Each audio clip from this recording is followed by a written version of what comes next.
इंसान किसी भी धर्म का क्यों ना हो, मरने के बाद उसकी शव यात्रा निकाली जाती है और हिंदू धर्म में तो शव यात्रा को काफी महत्ता दी गई है। चाहे व्यक्ति ने एक लंबी उम्र के बाद इस संसार छोड़ा हो या फिर उसकी अकाल मृत्यु हुई हो, दोनों ही स्थिति में शव यात्राएं निकाली जाती है। ऐसा माना गया है कि शव यात्रा से न सिर्फ मरने वाले व्यक्ति की आत्मा को शांति मिलती है, बल्कि शव यात्रा में शामिल होने वाले लोगों की भी मनोकामनाएं पूर्ण होती है। आपने कभी ना कभी रास्ते से गुजरते हुए किसी शव यात्रा को देखा ही होगा। आप में से कई लोग शव यात्रा को देखकर डर भी जाते हो। अरे, सोचने लगते होंगे कि शव यात्रा देखने से उनका पूरा दिन खराब जाएगा।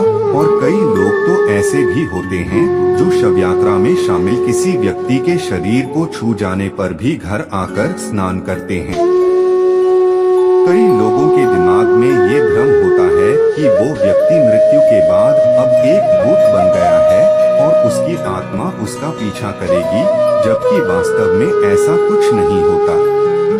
अगर आप भी रास्ते में दिखने वाली शव यात्रा को अशुभ मानते हैं, तो आपको बता दूं कि हिंदू धर्म में शव यात्रा को देखना सब नहीं बल्कि शुभ माना गया है।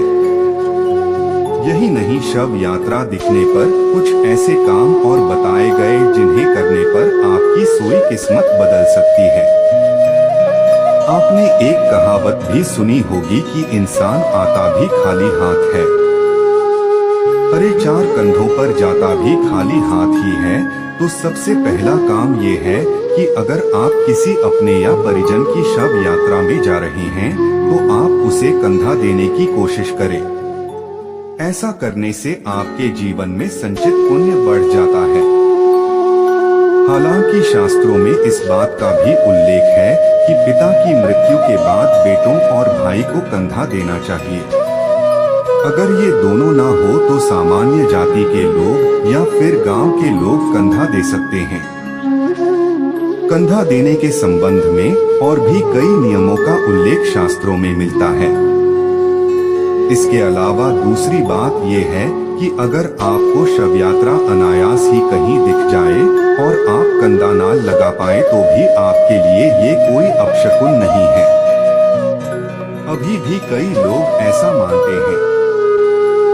रास्ते में अगर वो कहीं विशेष काम से जा रहे हैं और उन्हें शव यात्रा दी गई तो उनका काम को पूरा नहीं होगा। दरअसल व्यक्ति मृत्यु के बारे परमात्मा की शरण में चला जाता है। ऐसे में अगर आप रास्ते में किसी शव यात्रा को देखते हैं तो समझिए कि आपका काम सफल होगा, क्योंकि ये परमात्मा का आशीर्वाद ही माना जाता है।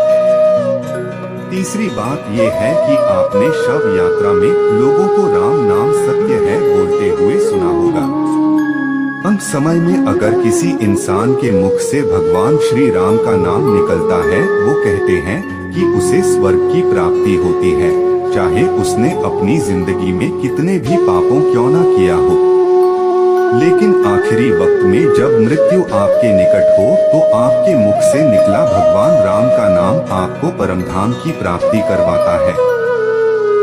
हालांकि ऐसा बहुत कम ही लोगों के साथ होता है कि वो आखिरी वक्त में राम का नाम ले सके। जब भी शव यात्रा लेकर लोग निकलते हैं तो राम नाम सत्य बोलते हैं। इसीलिए अगर आपको भी शव यात्रा देखें तो आपको प्रभु श्री राम का नाम जरूर लें। 2 मिनट का मौन या संभव हो तो अवश्य रखें और हो सके तो शव यात्रा पर पुष्प भी बरसाएं। ऐसा करने से मृत व्यक्ति की आत्मा को शांति मिलती है। अब चौथी और आखिरी बात जो विशेष ध्यान देने योग्य है वो ये है कि अगर किसी सुहागिन महिला का शव आपको रास्ते में दिख जाए तो आप इससे दूर का दान अवश्य करें। शास्त्रों में ऐसी मान्यता है कि पति के रहते हैं पत्नी की मृत्यु होना उसे इस तरीके लिए काफी सौभाग्य की बात है। प्राचीन काल में हर महिला जो पतिव्रता धर्म का पालन करना चाहती थी, वो भगवान से यही कामना करती थी कि पति के रहते रहते उसकी मृत्यु हो जाए। आपने भी सुना होगा कि सती प्रथा के अंत से पहले पति की मृत्यु के बाद महिला को भी जला दिया जाता था। हालांकि कालांतर में ये प्रथा बंद। तुम इतना अगर शव यात्रा देखने पर आप इन्हें चारों में से कोई भी कर्म करते हैं तो आपके ऊपर श्रीहरि की कृपा बनी रहेगी और आपके जीवन में खुशहाली जरूर आएगी। अगर शव यात्रा से जुड़ी ये 4 बातें आपको पहले नहीं पता थी तो मुझे नीचे एक कमेंट करके जरूर बताएं और आगे से इन्हें बातों का विशेष ख्याल रखें, जिससे आपके जीवन में संचित बोलने की मात्रा बढ़ सके और जब हम मृत्यु निकट हो तो आपको अपने जीवन में प्राप्त किए गए इन पुण्य के प्रभाव से स्वर्ग लोक की प्राप्ति हो।